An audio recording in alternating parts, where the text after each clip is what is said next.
ఏకగ్రీవంలో CM Revanth Reddy సొంతూరు ఆదర్శంగా నిలిచింది. మరోవైపు ఏకగ్రీవ పంచాయతీలకు తమ నియోజకవర్గ అభివృద్ధి నిధుల్లోంచి 10 లక్షల రూపాయల నుంచి 15 లక్షల దాకా ఇస్తామని ప్రజాప్రతినిధులు కూడా ప్రకటిస్తున్నారు.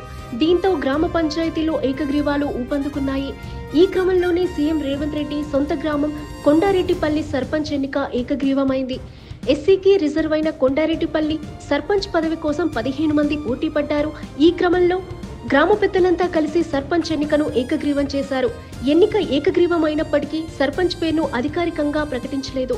సర్పంచ్ పదవిని ఆశిస్తున్న 15 మందిలోంచి ఒకరి పేరును సీల్డ్ కవర్లో ప్రకటించనున్నారు. దీంతో సీఎం రేవంత్ రెడ్డి సొంతూరు కొండారెడ్డిపల్లిలో ఏ పార్టీ మద్దతు గల అభ్యర్థి విజయం సాధిస్తారో అనే ఉత్కంఠకు తెరపడింది.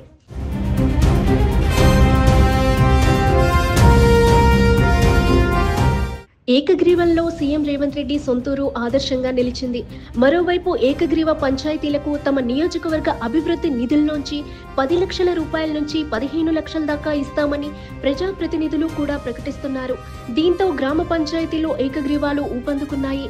ఈ క్రమంలోనే సీఎం రేవంత్ రెడ్డి సొంత గ్రామం కొండారెడ్డిపల్లి సర్పంచ్ ఎన్నిక ఏకగ్రీవమైంది.